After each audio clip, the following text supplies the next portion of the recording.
멀리 천안에서 우리 소나무의 애청자 분께서 편지를 보내오셨어요. 그래서 편지의 이 내용이 너무나 좋아서 우리 불자 여러분들에게 소개해 드릴까 합니다. 한번 잘 들어보세요. 광우 스님, 안녕하세요. 불교 TV에서 소나무를 즐겨보는 팬입니다. 직장 생활을 하며 부처님 가르침을 재미있게 전하는 소나무를 통해 참된 진리를 조금씩 알아가는 70대 할머니입니다. 저희 친정집은 교회를 다녔지만 저는 독실한 불교 신자인 시부모님의 불교를 믿는 집안으로 시집을 왔습니다. 시어머니를 따라서 몇 번 절에 왔지만 이유도 모르고 그냥 절만 하고 돌아오고는 했지요. 남편이 성격이 강하고 외도도 심해서 그럴 때마다 마음속으로 관세음보살을 부르면 마음의 위안이 되어 의지하고 있었습니다. 그러던 어느 날 삼형제 중에 큰애가 사고로 저 세상에 갔습니다. 유난히 효자였던 애라 저는 마음이 황폐해지고 우울하게 지냈습니다. 그때 이웃에 알고 지낸 동생이 언니 마음도 아픈데 바람이나 쐬러 가자 하며 친목회 모임이 있는 부산으로 향했습니다. 자식을 앞세운 제가 무슨 흥이 났겠습니까? 해가 지는 창밖을 바라보며 큰애 생각에 눈시울을 적시며 집으로 돌아오는 버스에서 갑자기 가슴이 뛰고 심장이 조여오며 숨을 쉴 수가 없었습니다. 땀이 비오듯 쏟아지며 어찌할 바 모르게 가느다란 숨만 쉬고 괴로워했습니다. 버스 안 사람들이 귀신같이 이상하게 보이고 숨을 몰아쉬며 어찌할 바를 몰랐습니다. 아마 요즘에 말하는 공황장애 아닌가 싶어요. 그 공황장애 경험하신 분들 이야기 들어보면 그냥 가슴에 꽉 이렇게 움켜쥐는 느낌이 들고 호흡곤란이 일어나고 정신이 아득해진다고 하더라고요. 아마 요새 유행하는 공황장애를 갑자기 그렇게 몸으로 엄습을 하신 것 같습니다. 그때 부처님의 모습을 떠올리면서 관세음보살, 관세음보살, 관세음보살님을 간절하게 일념으로 불렀습니다. 순간 갑자기 탁 하고 가슴을 치는 소리와 함께 호흡이 고요해지고 가슴이 시원하며 평온을 되찾았습니다. 아, 관세음보살님의 가피로구나 하고 감사해하며 집으로 돌아왔습니다. 그러니까 우리 불자 여러분들도 갑자기 막 힘들고 괴롭고 막 답답함이 막 엄습해 올 때 그때 무엇을 간절하게? 관세음보살이든 지장보살이든 불보살을 간절하게 한번 염불해 보시기 바랍니다. 그 뒤로 절에 가끔씩 가면서 직장 핑계 대고 무심하게 지내다가 어느 날 꿈을 꾸었습니다. 꿈속에서 소복을 입은 머리 긴 여자가 저희 집 담 너머 원한에 찬 눈길로 저희 집을 바라보는 것이었습니다. 잠에서 깨고 마음이 불안하여 불교 서점에 가서 지장경 경전을 구입하였습니다. 그리고 퇴근 후에 저녁마다 매일 천수경과 지장경을 독송하였습니다. 그런데 기도 중에 웬 망상과 잡념이 이리 많을까요? 그러나 개의치 않고 형식으로나마 매일 꾸준하게 기도를 했습니다. 자, 이게 중요한 겁니다. 우리 많은 불자님들이 기도를 하거나 염불을 하거나 할 때 막 5만 가지 망상이나 잡념이 일어난다고 스님 자꾸 잡념이 생겨서 5만 가지 생각이 일어났다 사라지고 일어났다 사라지고 기도에 집중하기가 어렵습니다 라는 질문을 많이 받습니다. 그때 제가 항상 드리는 말씀이 망상이 잡념이 생기든 말든 그냥 뭐 해라? 기도해라. 무슨 말인지 알겠죠? 그 생각이 왔다 갔다 망상이 생기든 잡념이 생기든 그냥 노는 입에 염불하듯이 하던 기도에 그냥 시간 채워서 기도해라. 그냥 기도하는 것 자체만으로 무엇이 쌓인다? 공덕이 쌓이게 된다라고 제가 항상 말씀을 드리죠. 그렇게 몇 년이 지났을까? 꿈속에서 소복 입은 여자들이 엄청 많은 숫자가 우리 집 대문 밖으로 나가는 꿈을 꾸었습니다. 그리고 또 어느 날 꿈에는 예쁘게 한복 입은 보살들이 연등을 들고 우리 집 주위를 뱅글뱅글 돌고 있었지요. 이게 업장소멸을 뜻하는 꿈과 그거 성근, 복이 늘어나고 있다라는 어떤 상징적인 꿈입니다. 그 밖에 많은 일들이 무사히 지나가고 며칠 전에는 희한한 경험을 했습니다. 시장에 가다가 넘어졌는데 순간 무릎이 다치면 직장도 못 가는데 하는 생각이 스쳤습니다. 그런데 넘어지면서 누가 밑에서 받쳐주는 듯한 느낌이 들며 넘어졌지만 전혀 다치지 않았습니다. 딱 넘어질 때 누가 밑에서 이렇게 받쳐주는 느낌이 들었대요. 아, 내가 관세음보살님의 가피를 받았구나 하는 생각이 들며 아침 저녁으로 감사 기도를 올리고 있습니다. 남편은 세상을 떠나고 두 아들은 각자 자기 몫을 다하며 살고 있습니다. 저는 항상 관세음보살을 의지하며 살고 있습니다. 무서움도 두려움도 다 없어지고 항상 마음이 고요합니다. 광우 스님이 항상 말씀한 것처럼 간절하게 염불을 하면 부처님 가피를 받는다는 것을 믿기에 많은 분들에게 알리고 싶어 이 글을 올립니다.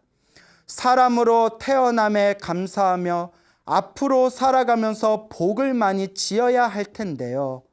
제가 과거 생에서부터 알고 지었건 모르고 지었건 그 많은 죄악업을 생각나는 대로 참회하며 남에게 조금이라도 도움이 되는 일을 하면서 남은 생을 살겠습니다. 아직 저의 업이 두꺼워 기도 중에 집중이 안 되고 잡념이 많이 생기지만 앞으로도 생을 마감할 때까지 감사의 기도를 올릴 것입니다. 스님 건강하시길 기원 드릴게요. 천안에서 아무개 올림.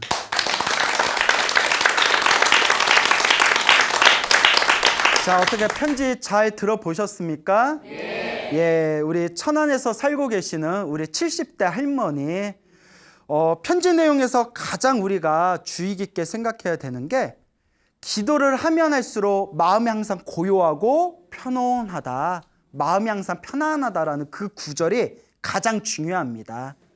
결국 소원 성취가 되고 내가 원하는 게 이루어지고 그런 것들도 어떻게 보면 내 마음의 또 다른 욕심의 집착이거든요. 그래서 제가 항상 불자님들에게 기도에 대해서 이야기하기를 좋은 일이 생기든 말든 나쁜 일이 생기든 말든 기도의 가장 중요한 의미는 항상 마음이 어떤 거? 편안한 거. 이것이 진정한 기도의 의미다라는 것을 명심하시길 바랍니다. 얼마 전에 48살 되시는 여성 불자님께서 장문의 편지를 보내오셨어요. 그래서 그 편지의 내용이 굉장히 불우한 집안에서 태어나서 힘들고 괴로운 과정을 기도로서 아름답게 극복하고 또 당신의 삶을 아름답게 개척한 어느 젊은 여성 불자님의 이야기인데 편지 내용이 너무 길어요. 엄청나게 길어서 제가 조금 이렇게 편집을 해가지고 이야기로 만들었습니다. 제가 참 그 편지를 보고 너무나 감동을 받아서 야, 진짜 어떤 기도를 한 불자로서의 아주 아름다운 모델이 될 수 있는 그런 하나의 사례구나라는 것을 제가 절실하게 느꼈습니다. 그래서 여러분들도 한번 잘 들어보시고 우리 불자님들의 신행생활에 큰 도움이 되었으면 합니다. 지금 48살이 되셨다고 하더라고요. 이 보살님께서는 어렸을 때 굉장히 불우한 가정에서 자랐습니다. 아버지가 알코올 중독이었고요. 어머니가 일상생활 가운데 일반 사람들하고 제대로 원만하게 대인관계를 맺기가 힘들 정도로 성격에 문제가 있었대요. 그리고 집안이 또 엄청나게 가난했대요. 아버지 알코올 중독에 어머니가 대인관계에 성격장애가 있고 돈도 없이 엄청나게 가난한데 또 애들은 많나. 6남매야. 예. 왜 꼭 가난한 집에서는 그렇게 애를 많이 낳을까요? 그 6남매인데 그 집안에는 이웃 사람들조차도 부모님을 무시해가지고 이웃들 간에도 전혀 관계가 없을 정도였다고 합니다. 그 집안에 항상 욕설과 폭력이 난무했대요. 욕설과 폭력이 난무하고 그리고 너무 가난하다 보니까 6남매가 그 어린 애들이 영양실조로 항상 빈혈 상태였답니다. 아우, 대단하죠. 뭐 가정교육이란 건 없었고 사랑이란 단어도 몰랐대요. 그리고 지금 생각해보면 어머니가 한 번도 안아준 적이 없었대요. 왜 그러냐 하면 자꾸 안아주다 보면 그게 애들 버릇된다고 애들을 안아주지도 않았답니다. 그 어머니가 이렇게 애들을 직접 머리를 깎아줬대요. 그러면 머리가 삐뚤삐뚤하더래요. 머리도 삐뚤삐뚤한 애들이 제대로 씻지도 않고 막 몸에 냄새나고 완전 거짓골이었대요. 그리고 초등학교에 가면 애들한테 막 왕따를 당했답니다. 그 어린 나이에. 왕따를 당해서 운동장에서 애들이 단체로 자기한테 막 돌 던진 게 생각이 나더래요. 참 너무 안타깝죠. 그리고 그런 속에서 막 집안에 막 욕설, 막 폭력이 난무하고 사랑도 전혀 못 받고 막 영양실조에 점점 애정결핍에 포악한 성격이 막 나타나고 그리고 굉장히 왜곡되고 삐뚤어진 성격을 가지게 되었대요. 얼마나 심각했는지 엄마가 너무 미워가지고 이미 초등학교 때, 초등학교면 아주 어린 애들이잖아요. 초등학교 때 엄마 밥에다가 독약을 타서 엄마가 죽었으면 하는 상상을 여러 번 했대요. 그 어린 나이에. 그리고 학교에 가서도 이제 제대로 된 가정교육이라든가 뭐 전혀 사랑을 받지 못하고 성격이 너무 왜곡되고 삐딱하게 되니까 마치 지능이 부족한 전응아처럼 행동을 했답니다. 그래서 지금도 기억나는 게 초등학교 때 교사 선생님이 자기를 보고 초등학생한테 너 아무리 봐도 너 전신분열증 같다. 전신분열인 것 같다라는 이야기가 아직도 기억이 난대요. 정말 심각하죠. 그렇게 힘들고 괴롭고 불우한 가정에서 자라다가 이제 성인이 돼서 여차여차해서 또 어떻게 결혼은 했어요. 결혼했는데 그 왜곡되고 그 못되고 그 파탄난 성격으로 결혼 생활을 하니 결혼 생활이 원만했겠어요? 다행히 그 전생에 한 가닥 복은 있었는지 착하고 순진한 남편을 만났대요. 아니 순진하니까 결혼했겠지. 그렇잖아요. 여러분 남자도 그렇고 여자도 그렇고 정말 사람 잘 만나야 돼요. 그 결혼 생활이 평생 다른 공간에서 다른 생활에서 살았던 사람들이 이제 평생을 같이 하기 위해서 만나는 건데 가끔 그런 얘기 하세요. 스님 결혼한 지 10년이 지났는데도 아직도 깜짝 놀랍니다. 이 사람한테 이런 면이 있었나? 예, 남 얘기 같지 않죠? 예? 그러니까 그걸 극복 못하면 이혼을 하는 거죠. 그리고 또 사람들이 그래요. 야, 처음부터 결혼할 때부터 이혼 생각해서 결혼한 사람이 어딨냐. 살다 보니까 도저히 안 되니까 이혼하는 거 아니겠냐라는 말씀을 하십니다. 근데 남편하고 이제 결혼을 했는데 이제 자기가 이제 못 됐대요. 이제 알코올 중독이 됩니다. 젊은 여자가 맨날 술 먹고 알코올에 의지하는 알코올 중독이 되고 그리고 막 주사 부릴 때 남편 막 뺨을 때리고 귀싸대기 남편이 진짜 착했나 봐. 남편 막 뺨을 때리고 막 집안에 집기 같은 거 다 부셔버리고 자기가 생각해도 굉장히 문제가 심각했대요. 여자가.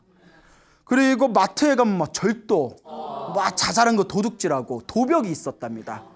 절도하고 그 막 사람들 보면 막 무시하고 여러분 원래 열등감이 강한 사람일수록 남 무시를 합니다.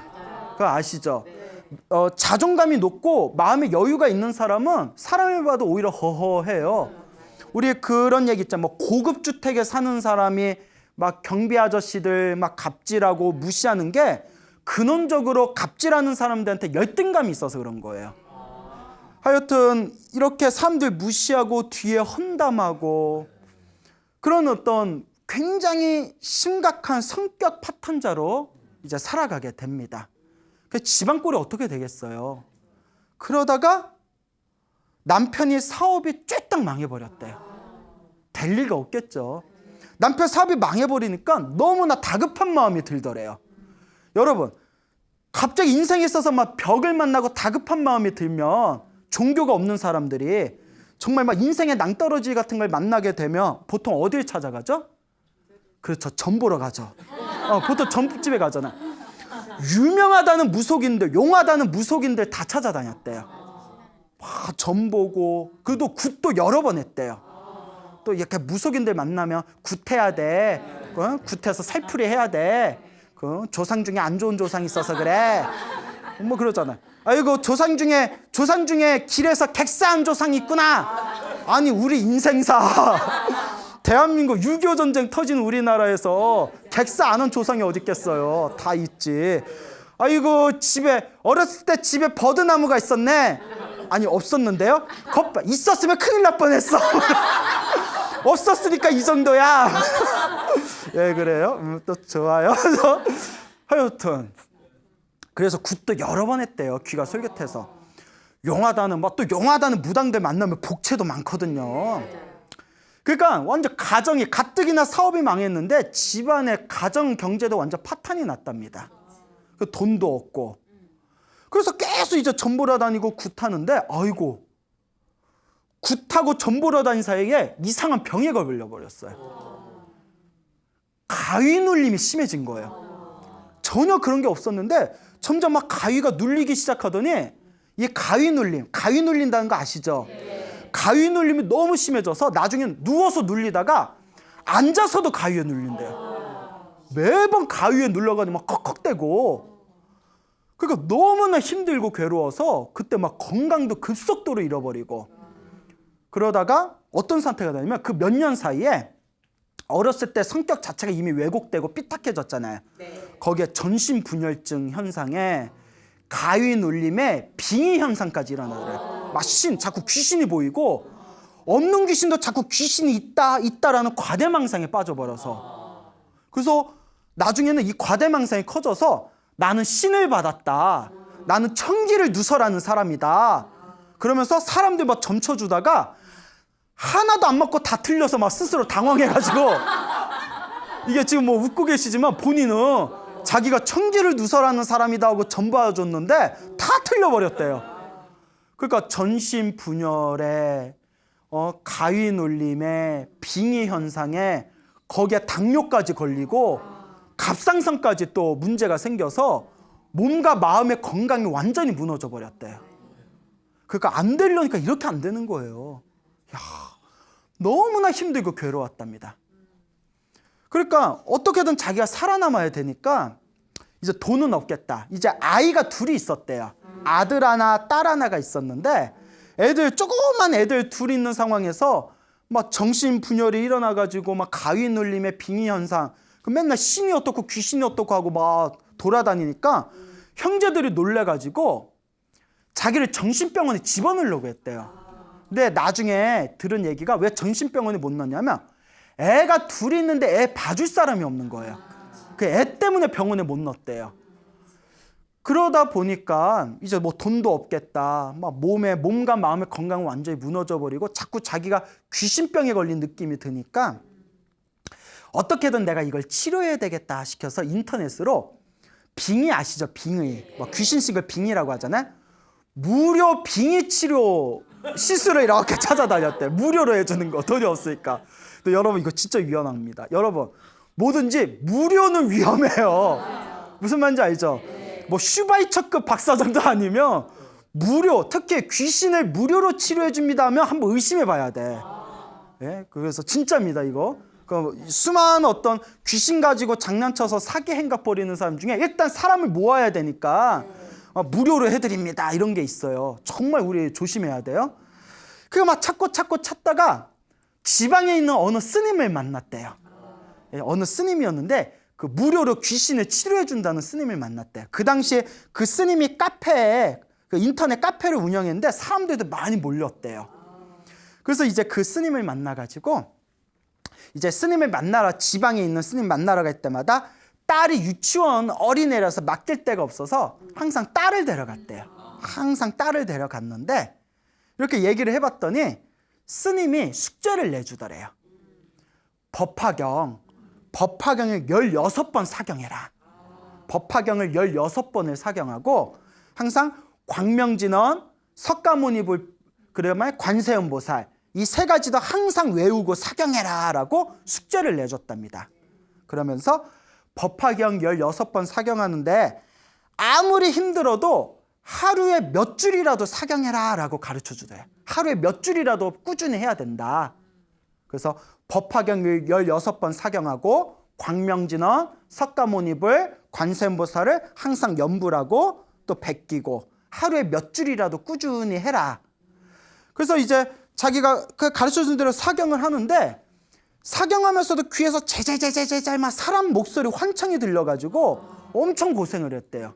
근데 그러거나 말거나 했는데 반전이 그 스님이 사기꾼이었대요. 완전 사기꾼이라서 아주 못된 짓을 해가지고 가짜였대요. 가짜. 승복 입은 가짜 사기꾼이었는데 사람들 퇴마 아시죠? 퇴마. 빙의치료 퇴마해준다고 사기 쳐놓고 그 혼자 온 젊은 여자들 막 폭행하고 막 사기 행각을 벌이다가 구속까지 됐대요. 근데 중요한 게 있어요. 사기꾼을 만났는데 배우기는 제대로 배웠어. 그렇잖아요. 어떻게 가르쳐줬어요? 법화경 사경해라. 광명진원, 석가모니불, 관세음보살을 항상 염불해라. 그러면서 요 보살님이 하는 얘기가 스님 그때 자기도 젊었는데 딸을 같이 데리고 가서 항상 그 사람 만날 때마다 딸을 데려갔기 때문에 저는 무사히 넘어갔던 것 같습니다. 그렇잖아요. 옆에 딸이 있는데. 그러니까 꼭 누구 만나러 갈 때는 꼭 몇 명이서 가라?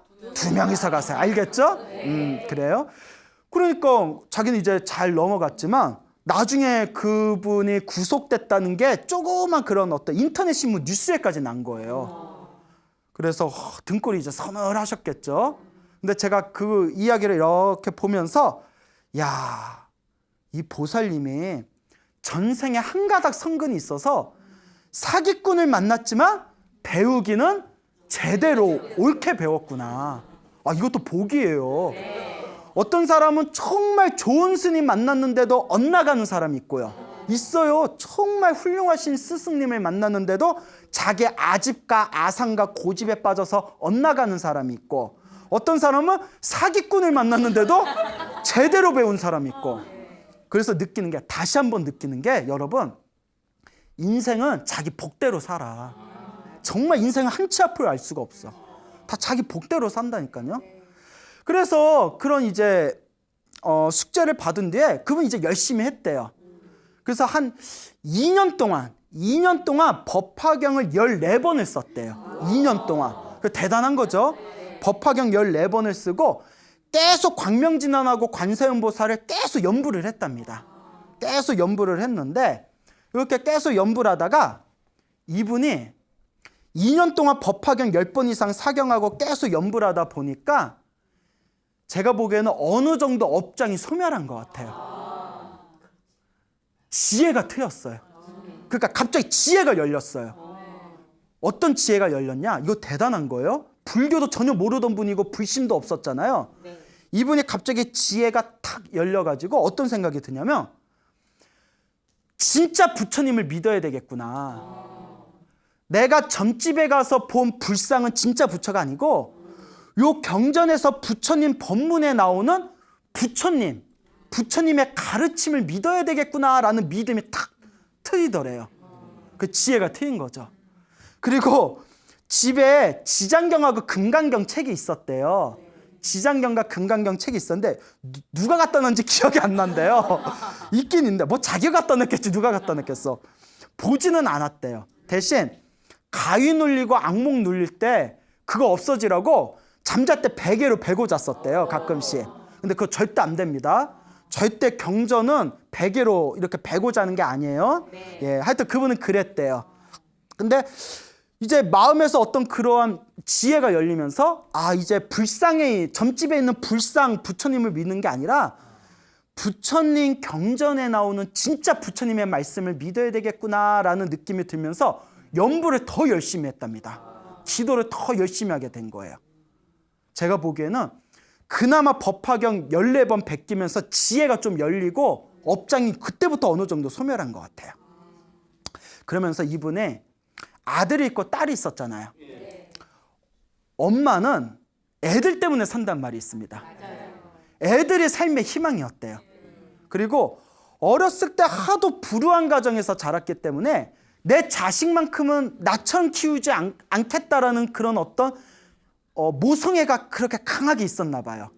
그래서 애한테 항상 사랑한다, 칭찬한다 하고 나름대로 가난한 집에서 나름대로 사랑을 듬뿍듬뿍 줬대요.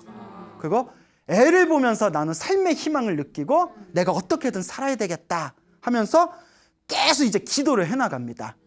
그래서 이제 조금씩 효과를 본 거예요. 처음에 막 가위 눌림이 너무 심하다고 했잖아요. 가위 눌림이 막 너무 심했는데 가위가 눌릴 때마다 관세음보살 부르면, 그러니까 여러분 관세음보살을 평소에 자꾸 부르면 그게 버릇이 돼요. 습관이 되면 여러분 나도 모르게 아이고 관세음보살 이런 게 튀어나오거든요. 경험 있나요? 뭐 없으면서 있는 척. 꿈에서 악몽을 꿔도 습관이 되면 나도 모르게 관세음보살이 나와요. 가위에 꽉 눌릴 때마다 누구를 부르니까? 관세음보살 부르니까 자기도 모르게 탁 하고 깨더래요. 관세음보살 하면 또 탁 하고 깨고. 그런 걸 몇 번 반복하면서 자연스럽게 잠을 잘 때 편안하게 잘 수가 있었대요. 그 가위 눌림이 어느 정도 사라지는 거예요. 그리고 평소에도 오고 갈 때마다 항상 틈틈이 관세음보살 연부를 많이 했대요. 끊임없이 관세음보살 연부를 많이 하면서 어느 순간 3가지를 확실히 깨달음을 얻었답니다. 3가지. 첫째, 법화경을 계속 사경했잖아요. 법화경에 관세음보살 보문품이라고 나오거든요. 관세음보살 보문품에 나온 대로 관세음보살 연부를 열심히 해야 되겠다라는 첫 번째 깨달음을 얻었대요. 그 다음에 둘째, 아무리 힘들어도 자살은 하지 말자. 자살은 나를 죽이는 살인이다. 자살하지 말자라는 깨달음을 얻었대요. 3번째가 제일 중요한데, 윤회가 있고, 윤회 아시죠? 태어나고 죽고 태어나고 죽는 윤회가 분명히 있고, 그리고 인과 업보가 있다는 것을 100% 믿게 되었대요. 그 말은 내가 지금 받고 있는 이 업보와 괴로움이 다 누가 지은 업이다? 내가 지은 업이다라는 100% 확신이 들더랍니다. 그러면서 옛날에는 무조건 다 남 탓이고 내 탓이 아니다. 내 탓이 아니라 이 모든 괴로움은 다 남의 탓이다라는 그런 생각이 있었는데, 이런 인과 업보를 믿게 되면서 이 모든 괴로움이 다 누구 탓이다? 다 내 탓이다, 내 탓이다 하면서 업장 소멸의 마음으로 이제 기도하는 확실한 불심이 싹 트게 됩니다. 대단한 발전이죠. 전만 해도 막 성격이 삐뚤어져서 성격 파탄되고 정신분열증에 가위 눌림에 빙의 현상에 남탓만 하던 사람이 드디어 이 괴로움이 다 내 업보구나라는 걸 기도를 통해서 자기가 스스로 터득하게 된 거예요. 그러면서 아무리 힘들고 괴로운 일이 닥쳐도 이런 생각이 들더래요. 올 것이 왔구나. 올 것이 왔구나. 다 내 업보이다. 그리고 그걸 다 기도로 돌렸대요. 기도하면서도 엄청나게 참아내기 힘든 엄청난 풍파가 계속 날라오더래요. 기도하면 뭔가 좀 가라앉아야 되는데 가위 눌림이나 뭐 이런 것들이 많이 사라졌지만 계속 힘들고 괴로운 이들이 계속 나타나더랍니다. 예전 같으면 막 하늘을 욕하고 부모를 욕하고 남을 욕했는데 온갖 괴로움과 역경이 올 때마다 올 것이 왔구나. 올 것이 왔구나. 누구 업보구나? 내 업보구나. 그렇게 기도하면서 점점 체험적으로 크게 받을 업보를 작게 받았구나라는 믿음이 생기더래요. 내가 왠지 이거 크게 받을 거였는데 이거 작게 끝났구나라는 어떤 확신이 들더랍니다. 남편을 7년 동안 남편이 집에 한 번도 안 왔대요. 7년 동안 남편이 한 번도 집에 안 왔는데 예전에는 남편을 막 욕했대요. 그러다가 내 업보라는 걸 알게 되면서 내가 저렇게 착한 남편하고 결혼해서 귀싸대기 때리고 폭력을 휘두르고 집안에 다 부시고 남편 쉬지도 못하게 악다구니를 하고 남편이 나를 만나러 이 가정에 오지 않는 것도 누구 업이구나? 내 업이구나. 그런 마음이 저절로 우러나오더랍니다. 남편에 대한 진실한 어떤 사죄의 마음이 막 흘러내려오더래요. 이제 사람이 막 변하기 시작하는 거예요. 그리고 7년 만에 남편이 왔답니다. 7년 만에 남편이 와서 이혼하자고 했대요. 그때도 올 것이 왔구나, 올 것이 왔구나, 내 업보구나 하면서 남편 앞에서 무릎 꿇고 손을 싹싹 비비면서 막 참회의 눈물을 흘렸대요. 정말 내가 미안하다고. 자식만 보고 살아왔는데 아들이 고등학생이 되었을 때 완전 불량아가 됐대요. 술, 담배, 여자, 거기다 막 가출까지 하고 학교에서 퇴학당하기 일보 직전이었대요. 그때도 올 것이 왔구나, 올 것이 왔구나. 누구 업보구나? 내 업보. 그러니까 뭐 울면서 아들을 위해서 기도했대요. 그리고 남편이 또 알코올 중독이 됐대요.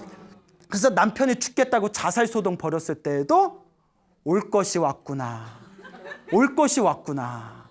다 누구 업이구나? 내 업이고. 이 정도면 도인이야. 그리고 막 불교 상담센터에 전화해가지고 막 남편 자살 때문에 막 이렇게 상담도 받고, 모든 힘들고 괴로운 일이 올 때마다 항상 주문같이 이렇게 외웁니다. 올 것이 왔구나, 올 것이 왔구나. 누구 업보구나? 내 업보구나. 이거 웃을 일이 아닌데, 이거 감동의 눈물을 흘려야 될 시점인데 올 것이 온 거예요. 자, 여러분, 그렇게 기도하면서 긴 시간이 지납니다. 긴 시간이 지나요. 그리고 첫 번째, 두 번째, 세 번째 여러 가지 기적이 생기게 됩니다. 첫 번째는 남편이 사업 실패해서 어마어마했던 빚을 어느 정도 갚았답니다. 두 번째는 그토록 자식들에게 사랑을 베풀지 못했던 성격 장애가 있으셨던 어머니가 지금은 놀라울 만큼 자상한 할머니가 되셨대요. 그리고 셋째는 그 친정 엄마의 도움으로 가족들이 함께 살 수 있는 자그마한 집을 구하는데 큰 도움을 받았대요. 그리고 네 번째는 남편이 알코올 중독에서 벗어나게 됩니다. 그리고 지금 굉장히 성실한 가장이 됐대요. 그리고 지금 죽을 힘을 다해서 일을 하다 보니까 어느 정도 집에서 저축할 수 있는 여유도 좀 생겼대요. 여유도 좀 생기게 됩니다. 그리고 그토록 가슴에 못을 박았던 아들이 지금은 학교도 다행히 잘 졸업하고 직장 생활에 잘 적응하고 있대요. 그리고 항상 전교 꼴등을 놓치지 않았던 딸이 지금 괜찮은데 취업해가지고 지역 자원봉사 활동도 열심히 나간대요. 예. 그리고 자기도 어마어마한 병이 있었잖아요.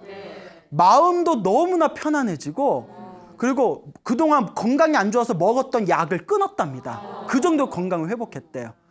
그리고 대인관계에 항상 문제가 있었는데 마음도 편안해지고 대인관계도 원만해져서 지금 한 직장에 5년 이상 다니고 있대요. 요 보살님도. 그리고 너무 많나요?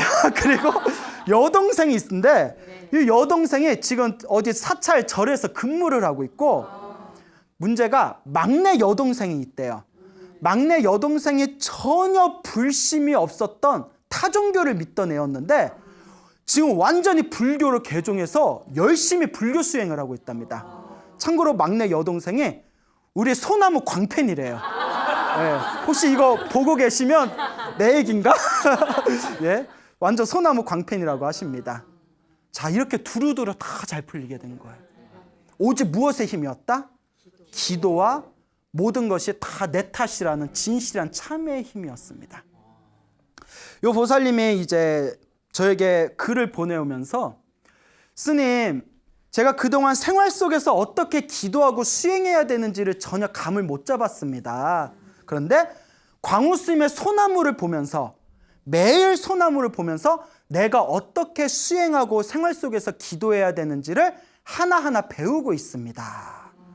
그리고 인터넷 동영상에 있는 제가 경전 강의한 그것까지 다 찾아보셨대요.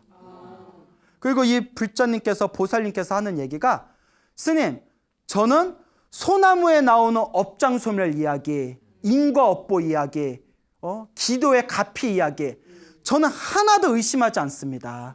저는 100% 믿습니다 라고 자신 있게 말씀하시더라고요.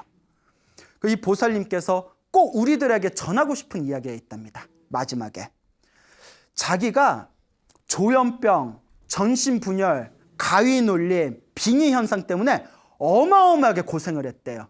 그런데 그 엄청난 심리적인 고통도 경전을 공부하고 연불 하고 기도하고 업장소멸하면 반드시 난다 못 난다, 나을 수 있다, 자기가 그 증거랍니다. 어렸을 때 어마어마하게 불우한 집안에서 완전히 성격 파탄자로 살아가면서 조현병, 정신분열, 가위놀림, 빙의현상, 오만 그 책으로 다 써도 표현 못할 정도의 엄청난 괴로움을 겪었지만 자기는 자기가 증인이라고, 부처님의 힘으로 나았다고. 그러니 우리 불자 여러분, 지금 제가 얘기한 이 보살님보다 더 힘들고 괴로운 분 계십니까? 저마다의 괴로움은 있겠지만 이 보살님이 어렸을 때부터 살아왔던 삶을 가만히 읽어보면 정말 힘들고 괴로우셨겠구나. 온전히 자기의 힘으로 기도하고 연불하고 수행해서 지금의 편안한 자리까지 오신 겁니다. 그리고 이렇게 얘기를 하시더라고요. 스님, 죽는 그날까지 복과 선업과 공덕을 쌓으며 살겠습니다. 여러분, 행복해지고 싶습니까? 네. 행복한 삶을 창조하고 싶습니까? 네. 복을 지으십시오. 선업을 지으십시오. 공덕을 쌓으십시오. 복과 선업과 공덕의 힘이 여러분들을 진정한 행복의 길로 이끌어 줄 것입니다. 오늘 여기서 마치겠습니다. 소중한 나 무한 행복.